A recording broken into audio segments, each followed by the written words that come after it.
The Forbidden Grove. The whispers of the Forbidden Grove were as ancient as the land itself. Nestled deep within the heart of Eldermere, the grove was a place shrouded in mystery and dread. No one who entered ever returned, and the elders spoke of it in hushed tones, warning children never to stray too close. The trees there were said to be as tall as castles, their gnarled roots twisting like the grasping fingers of the damned. A perpetual mist curled between the trunks, and the air held a peculiar stillness, as though the world itself feared to breathe within its bounds.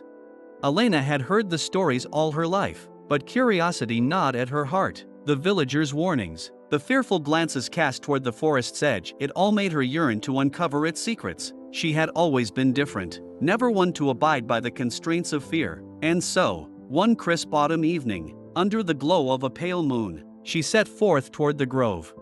The journey was quiet, too quiet. The usual symphony of crickets and rustling leaves was absent, replaced only by the sound of her own footsteps crunching against fallen leaves. As she stepped past the first row of trees, an unnatural chill embraced her, sending a shiver down her spine. Deeper she went, and the world behind her seemed to vanish. The trees formed an unbroken wall, their trunks closing in like silent sentinels. Her lantern flickered, its light barely penetrating the thick fog. The silence was deafening, pressing against her ears like an unseen force. Then, a whisper. Elena froze. It was not the wind, it was something else. The sounds slithered through the trees, a susurrus of voices blending into one. They spoke no language she recognized, yet she understood them all the same. They called her name. Heart pounding, she pressed on. The grove seemed alive, shifting and pulsing with a rhythm she could not place. Shadows danced without a source, and strange symbols etched themselves onto the bark of the trees as she passed. Each step felt heavier, as though unseen hands tried to pull her back, urging her to turn away. At last, she reached a clearing at the grove's heart. A massive stone altar sat at its center, covered in moss and inscribed with runes older than time. Before it stood a figure, draped in tattered robes, its face obscured by a hood. The whispers ceased, replaced by a silence that throbbed with anticipation.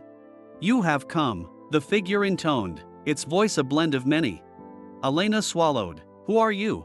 "The keeper of the grove," it replied. "You seek the truth, do you not?" She nodded, unable to form words. "Then know this, the grove does not consume those who enter, it reveals them."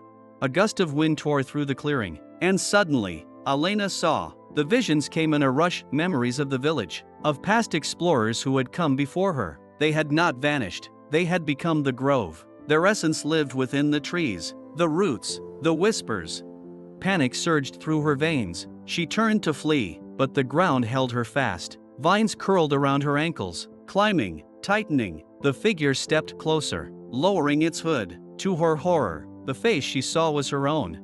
A scream tore from her lips, but the grove swallowed it whole. The last thing she saw was the trees bending toward her, welcoming her home. The Forbidden Grove had claimed another.